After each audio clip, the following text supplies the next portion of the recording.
మాజీ మంత్రి సిద్ధా రాఘవరావు ఇంటికి బాంబు బెదిరింపు కాల్ వచ్చింది. ఒంగోలులోని ఆయన ఇంట్లో 2 బాంబులు పెట్టామని ఆగంతకులు ఫోన్ చేసి బెదిరించారు. అంతేకాదు ఇంటి ఎదుట లెటర్ కూడా పడేసి వెళ్లారు. ఇంట్లో బాంబులు, సీసీ కెమెరాలు పెట్టామని, అవి తీయాలంటే 7 కోట్లు ఇవ్వాలని లేఖలో డిమాండ్ చేశారు. దీంతో పోలీసులకు సిద్ధా రాఘవరావు ఫిర్యాదు చేశారు. సీసీ ఫుటేజ్ ని పరిశీలించిన పోలీసులు నిందితుడి కోసం గాలిస్తున్నారు. సిద్ధా రాఘవరావు ఫిర్యాదుతో రంగంలోకి దిగిన పోలీసులు సీసీటీవీ ఫుటేజ్ ని పరిశీలించారు. అందులో రికార్డైన దృశ్యాల ఆధారంగా నిందితుల్ని గుర్తించారు. గంటల వ్యవధిలోనే 3 అదుపులోకి తీసుకున్నారు. నిందితులందరూ మైనర్లుగా గుర్తించిన పోలీసులు వారంతా ఒంగోలులోని ఓ ప్రైవేట్ స్కూల్లో 10th క్లాస్ చదువుతున్నట్లు తెలిపారు.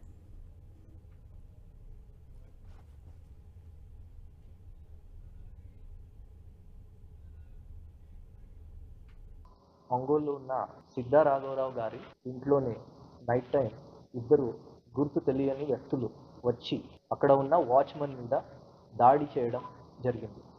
కానీ ఎవరికి ఏం గాయాలు తగలలేదు.